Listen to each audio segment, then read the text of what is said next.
ਹਾਂਜੀ ਦੋਸਤੋ, ਅੱਜ ਮੈਂ ਤੁਹਾਡੇ ਲਈ ਲੈ ਕੇ ਆਇਆ ਹਾਂ ਵਾਕ ਬੋਧ, ਜੋ ਕਿ 12ਵੀਂ ਆਰਬੀਐਸਈ ਬੋਰਡ ਵਿੱਚ ਪੂਰਾ 6 ਨੰਬਰ ਦਾ ਆਉਂਦਾ ਹੈ। ਠੀਕ ਹੈ ਜੀ। ਤਾਂ ਚਲੋ ਸ਼ੁਰੂ ਕਰਦੇ ਹਾਂ ਜੀ। ਪਹਿਲਾ ਹੁੰਦਾ ਵਾਕ ਬੋਧ ਦੇ ਵਿੱਚ ਕਰਤਾ ਅਥਵਾ ਉਦੇਸ਼। ਕਿਸੇ ਵਾਕ ਵਿੱਚ ਕਿਰਿਆ ਨੂੰ ਕਰਨ ਵਾਲਾ ਅਥਵਾ ਵਾਕ ਦਾ ਸ਼ੁਰੂਆਤੀ ਸ਼ਬਦ ਕਰਤਾ ਜਾਂ ਉਦੇਸ਼ ਹੁੰਦਾ ਹੈ। ਜਿਵੇਂ ਰਾਮ ਖੇਡ ਰਿਹਾ ਹੈ, ਇਸ ਵਾਕ ਵਿੱਚ ਰਾਮ ਕਰਤਾ ਅਥਵਾ ਉਦੇਸ਼ ਦੋਨੋਂ ਹੀ ਹੈ। ਦੂਜਾ ਹਿੱਸਾ ਹੁੰਦਾ ਜੀ ਇਹਦਾ ਵਿਧੇਯ। ਕਰਤਾ ਅਥਵਾ ਉਦੇਸ਼ ਨੂੰ ਛੱਡ ਕੇ ਬਾਕੀ ਸਾਰਾ ਜੋ ਵਾਕ ਦਾ ਹਿੱਸਾ ਹੁੰਦਾ ਨਾ ਜੀ, ਉਸਨੂੰ ਵਿਧੇਯ ਕਿਹਾ ਜਾਂਦਾ ਹੈ। ਜਿਵੇਂ ਰਾਮ ਖੇਡ ਰਿਹਾ ਹੈ, ਰਾਮ ਇਸ ਦੇ ਵਿੱਚ ਕਰਤਾ ਅਥਵਾ ਉਦੇਸ਼ ਹੋ ਗਿਆ ਅਤੇ ਬਾਕੀ ਸਾਰਾ ਵਾਕ ਹੋ ਗਿਆ ਖੇਡ ਰਿਹਾ ਹੈ। ਇਹ ਵਾਕ ਬਣ ਗਿਆ ਜੀ ਵਿਧੇਯ। ਤੀਸਰਾ ਹੁੰਦਾ ਜੀ ਕਿਰਿਆ। ਵਾਕ ਵਿੱਚ ਜੋ ਕੰਮ ਕਰਤਾ ਦੁਆਰਾ ਕੀਤਾ ਜਾਂਦਾ ਉਸਨੂੰ ਕਿਰਿਆ ਕਹਿੰਦੇ ਹਾਂ। ਜਿਵੇਂ ਮੋਹਨ ਗਾ ਰਿਹਾ ਹੈ ਤਾਂ ਇਸ ਦੇ ਵਿੱਚ ਗਾਉਣਾ ਕਿਰਿਆ ਹੈ। ਚੌਥਾ ਪਾਰਟ ਹੁੰਦਾ ਜੀ ਕਰਮ। ਜਿਸ ਵਸਤੂ ਨਾਲ ਕਿਰਿਆ ਕੀਤੀ ਜਾਂਦੀ ਹੈ ਅਥਵਾ ਕਿਰਿਆ ਜਿਸ ਵਸਤੂ ਨਾਲ ਸੰਬੰਧਿਤ ਹੁੰਦੀ ਹੈ ਉਸਨੂੰ ਕਰਮ ਕਿਹਾ ਜਾਂਦਾ ਹੈ। ਜਿਵੇਂ ਰਾਮ ਫੁੱਟਬਾਲ ਖੇਡ ਰਿਹਾ ਹੈ, ਵਾਕ ਵਿੱਚ ਫੁੱਟਬਾਲ ਕਰਮ ਹੈ, ਕਿਉਂਕਿ ਕਿਰਿਆ ਦਾ ਪ੍ਰਭਾਵ ਇਸ ਸ਼ਬਦ ਉੱਤੇ ਪੈ ਰਿਹਾ ਹੈ ਤਾਂ ਫੁੱਟਬਾਲ ਕਰਮ ਹੋ ਜਾਵੇਗਾ। ਉਸ ਤੋਂ ਬਾਅਦ ਹੈ ਜੀ ਅਗਲਾ ਹਿੱਸਾ ਵਾਕ ਵੰਡ। ਤਾਂ ਵਾਕ ਵੰਡ ਦੋ ਪ੍ਰਕਾਰ ਦੀ ਹੁੰਦੀ ਹੈ ਜੀ। ਪਹਿਲੀ ਹੁੰਦੀ ਹੈ ਬਣਤਰ ਦੇ ਆਧਾਰ 'ਤੇ ਅਤੇ ਸੈਕਿੰਡ ਕਾਰਜ ਦੇ ਆਧਾਰ 'ਤੇ। ਬਣਤਰ ਦੇ ਆਧਾਰ 'ਤੇ ਤਿੰਨ ਪ੍ਰਕਾਰ ਦੇ ਵਾਕ ਹੁੰਦੇ ਹਨ ਜੀ। ਪਹਿਲਾ ਸਧਾਰਨ ਵਾਕ, ਸੰਯੁਕਤ ਵਾਕ, ਤੀਸਰਾ ਮਿਸ਼ਰਿਤ ਵਾਕ। ਪਹਿਲਾ ਸਧਾਰਨ ਵਾਕ ਦੇਖੋ, ਇਸ ਵਾਕ ਵਿੱਚ ਇੱਕ ਹੀ ਕਿਰਿਆ ਅਤੇ ਇੱਕ ਹੀ ਕਰਤਾ ਹੁੰਦਾ ਹੈ। ਜਿਵੇਂ ਮੋਹਨ ਗਾ ਰਿਹਾ ਹੈ, ਰਾਮ ਖੇਡ ਰਿਹਾ ਹੈ। ਇਸ ਪ੍ਰਕਾਰ ਦੇ ਜੋ ਵੀ ਛੋਟੇ ਛੋਟੇ ਵਾਕ ਹੁੰਦੇ ਹਨ ਉਹ ਸਾਰੇ ਸਧਾਰਨ ਵਾਕ ਦੀ ਸ਼੍ਰੇਣੀ ਵਿੱਚ ਆਉਂਦੇ ਹਨ। ਦੂਸਰਾ ਹੈ ਜੀ ਸੰਯੁਕਤ ਵਾਕ। ਇਸ ਵਾਕ ਵਿੱਚ ਇੱਕ ਤੋਂ ਜ਼ਿਆਦਾ ਵਾਕਾਂਸ਼ ਜਾਂ ਵਾਕ ਟੋਟੇ ਆਪਸ ਵਿੱਚ ਯੋਜਕਾਂ ਨਾਲ ਜੁੜੇ ਹੁੰਦੇ ਹਨ, ਪਰ ਉਹ ਵਾਕ ਟੋਟੇ ਇੱਕ ਦੂਸਰੇ ਦੇ ਅਧੀਨ ਨਹੀਂ ਹੁੰਦੇ। ਅਗਰ ਯੋਜਕ ਨੂੰ ਹਟਾ ਦਿੱਤਾ ਜਾਵੇ ਤਾਂ ਸੁਤੰਤਰ ਵਾਕ ਬਣ ਜਾਂਦੇ ਹਨ। ਜਿਵੇਂ ਦੇਖੋ ਜੀ, ਮਾਤਾ ਜੀ ਰੋਟੀਆਂ ਪਕਾ ਰਹੀ ਹੈ ਅਤੇ ਬੱਚੇ ਖੇਡ ਰਹੇ ਹਨ। ਇਸ ਵਿੱਚੋਂ ਅਤੇ ਸ਼ਬਦ ਨੂੰ ਅਗਰ ਆਪਾਂ ਹਟਾ ਦਈਏ ਨਾ, ਮਾਤਾ ਜੀ ਰੋਟੀਆਂ ਪਕਾ ਰਹੀ ਹੈ, ਬੱਚੇ ਖੇਡ ਰਹੇ ਹਨ, ਦੋਨੋਂ ਵਾਕ ਸੁਤੰਤਰ ਹੋ ਜਾਣਗੇ।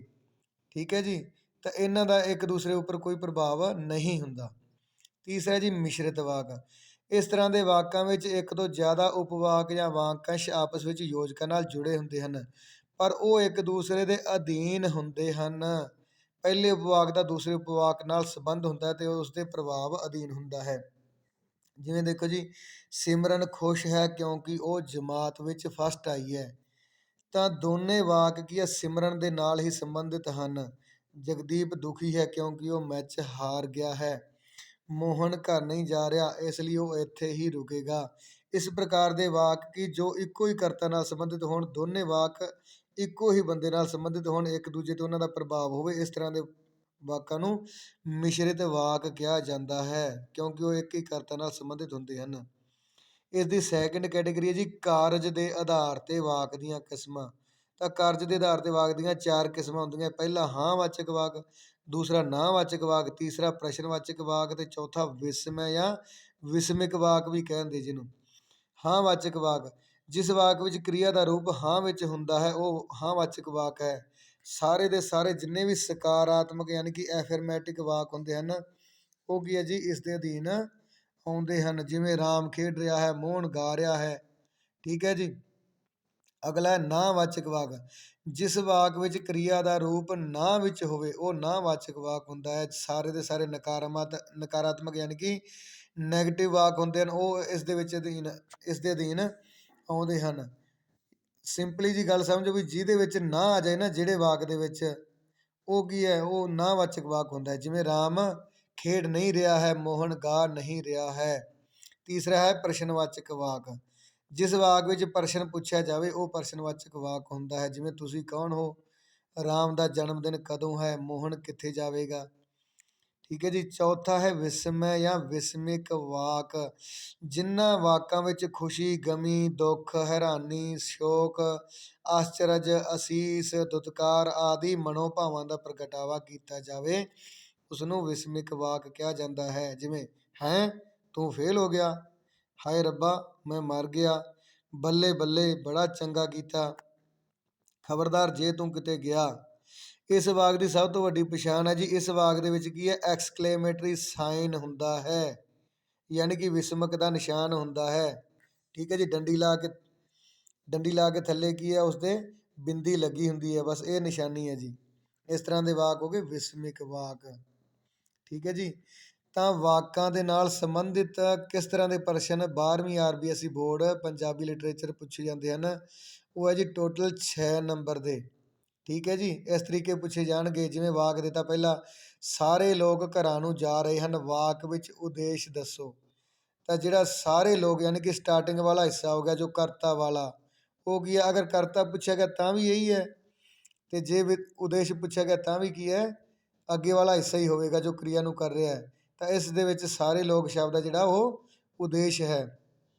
ਅਗਲਾ ਹੈ ਕੁੜੀਆਂ ਫੁੱਟਬਾਲ ਖੇਡ ਰਹੀਆਂ ਹਨ, ਵਾਕ ਵਿੱਚ ਕਰਮ ਦੱਸੋ।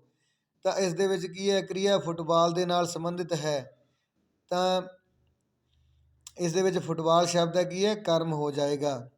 ਤੀਸਰਾ ਹੈ ਮੋਹਨ ਗਾ ਰਿਹਾ ਹੈ, ਵਾਕ ਵਿੱਚ ਵਿਧੇਯ ਦੱਸੋ। ਤਾਂ ਮੋਹਨ ਤਾਂ ਕਰਤਾ ਜਾਂ ਉਦੇਸ਼ ਹੋ ਗਿਆ, ਬਾਕੀ ਸਾਰੇ ਦਾ ਸਾਰਾ ਵਾਕ ਦਾ ਹਿੱਸਾ ਕੀ ਹੋ ਗਿਆ, ਗਾ ਰਿਹਾ ਹੈ, ਇਹ ਸ਼ਬਦ ਕੀ ਬਣ ਗਿਆ, ਸਾਰਾ ਵਿਧੇਯ। ਪੂਰੇ ਦਾ ਪੂਰਾ ਬਾਕੀ ਸੈਂਟੈਂਸ ਲਿਖਣਾ ਹੁੰਦਾ ਹੈ। ਉਸ ਤੋਂ ਬਾਅਦ ਸ਼੍ਰੇਣੀ ਦੇ ਅਨੁਸਾਰ ਜਾਂ ਕਿਸ ਵਾਕ ਵੰਡ ਦੀ ਕਿਸਮ ਦੇ ਅਨੁਸਾਰ ਪੁੱਛੇ ਜਾਣਗੇ। ਜਿਵੇਂ ਮੈਂ ਸਕੂਲ ਨਹੀਂ ਜਾਵਾਂਗਾ, ਕਾਰਜ ਦੇ ਆਧਾਰ 'ਤੇ ਵਾਕ ਦੀ ਕਿਸਮ ਦੱਸੋ। ਹੁਣ ਕਾਰਜ ਦੇ ਆਧਾਰ 'ਤੇ 4 ਤਰ੍ਹਾਂ ਦੇ ਹੁੰਦੇ, ਜਿਸ ਪ੍ਰਕਾਰ ਪੁੱਛਿਆ ਜਾਵੇ ਉਸੇ ਪ੍ਰਕਾਰ ਦੱਸਣਾ ਤੁਸੀਂ। ਤਾਂ ਇਸ ਦੇ ਵਿੱਚ ਨਹੀਂ ਸ਼ਬਦ ਆ ਗਿਆ ਅਤੇ ਕਾਰਜ ਦੇ ਆਧਾਰ 'ਤੇ ਇਹ ਨਾਂਹਵਾਚਕ ਵਾਕ ਬਣ ਗਿਆ। ਠੀਕ ਹੈ ਜੀ। ਅੱਗੇ ਹੈ ਭਾਰਤੀ ਟੀਮ ਖੁਸ਼ ਹੈ ਕਿਉਂਕਿ ਉਹ ਮੈਚ ਜਿੱਤ ਗਈ ਹੈ।